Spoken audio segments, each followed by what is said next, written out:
is Valley News Live at 4.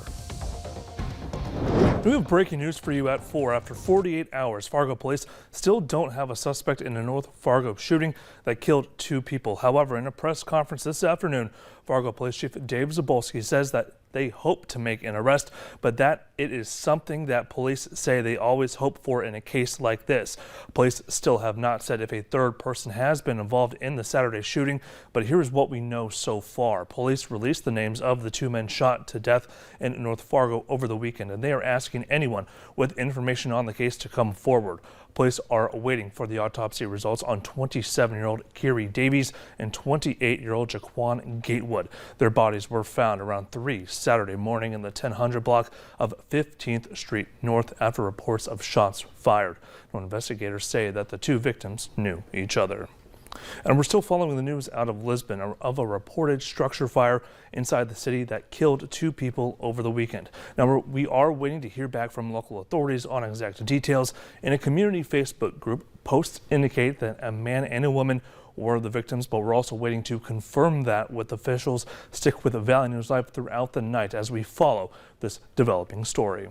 And a farm building is destroyed after a fire early this morning in Clay County. Several area fire departments were called to the 1500 block of 190th Avenue Northwest in Georgetown. That's north of Moorhead on Highway 75. Sheriff Mark Empting says there was a tractor and 4-wheelers inside of the shop. No one was hurt, but the building is a total loss. And well, skies are cloudier compared to our sunny weekend. However, I hear that some could see some snow tonight. For the very latest, let's check in with First Alert Storm Team forecaster Summer Schnellbach. Summer, what do you have for us? Hey, Bobby. Good afternoon, everyone. Yeah, that sunshine was sure amazing this weekend.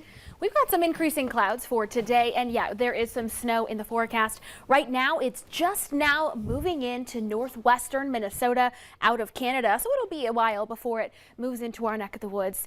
I'll break down the timing here in just a bit. Temperatures right now across the region are cool, primarily in the 20s. We're at 24 here in Fargo, 25 in Grand Forks and Roseau, 27 up in Hallock. That's one of the warmer spots, 26 down in both Aberdeen and Sisseton, South Dakota.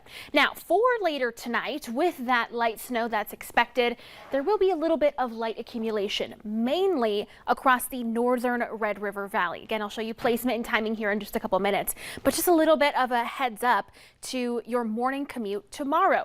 Here's what you can expect.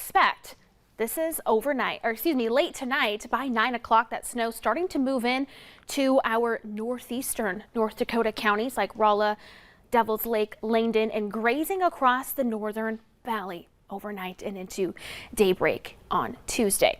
For tonight here in Fargo, we are going to stay dry, mostly cloudy skies, temperatures not moving too much, staying in the low 20s with a light southerly breeze.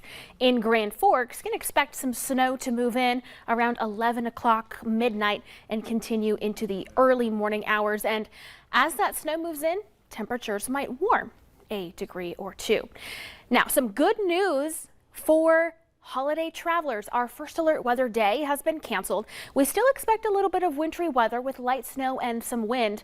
I'll break down all the details in your holiday travel forecast and some more details on tonight's snow coming up here in just a few minutes. All right, this summer you're definitely going to have a lot to go over, but it is nice knowing that those First Alert Weather Days are canceled. I think everyone takes a sigh of relief whenever we hear that, definitely. Absolutely, yeah. Yep. Summer, thank you so much.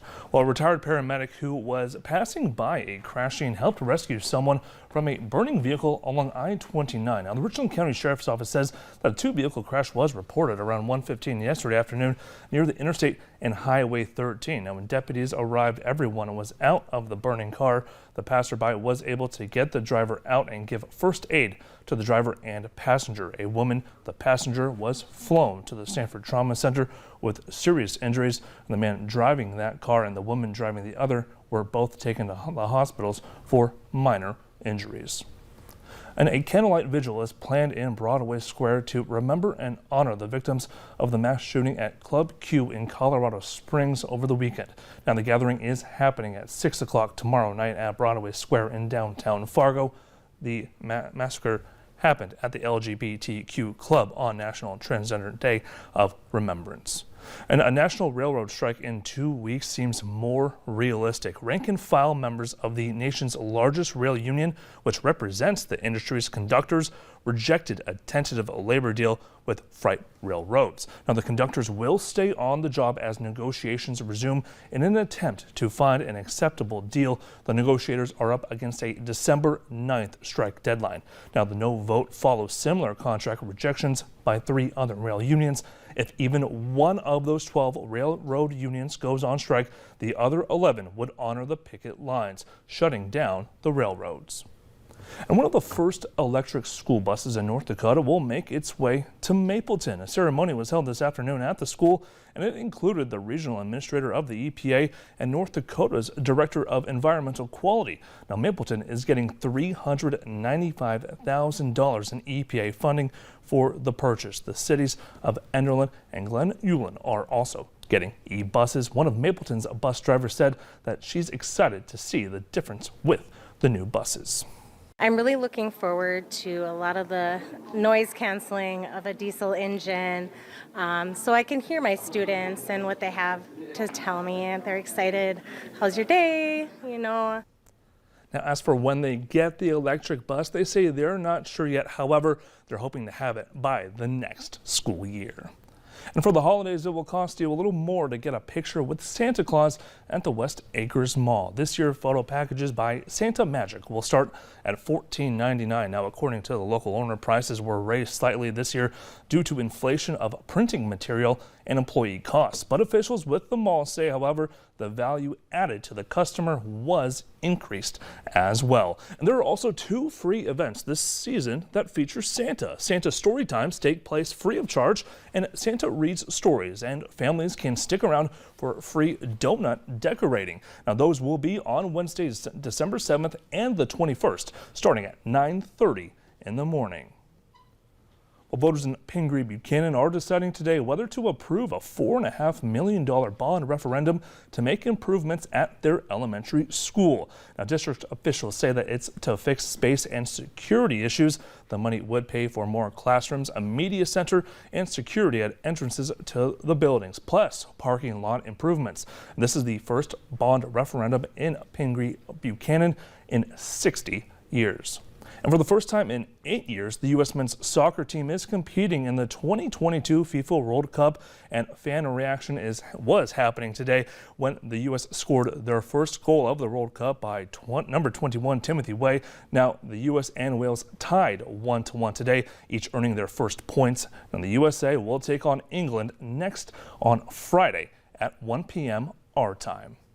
And happening now and through tomorrow, area elementary, middle school, and high school students are collecting food to fill the floor of the Fargo Dome that will eventually benefit those in need. Now, this year is the 15th year of the event, and Fill the Dome has provided more than 4 million meals to help feed hungry children, seniors, and families in our region. Students also collect financial donations and have collected more than $690,000 during that time.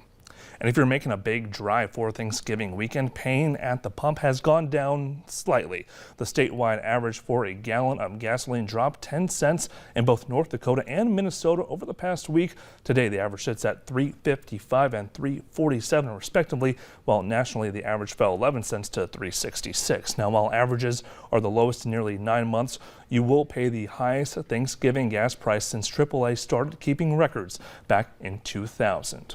And tomorrow on the Valley Today, as Thanksgiving is just a few days away, you may have a lot of turkey on your mind. So see who is considered one of the best turkey carvers in the entire world.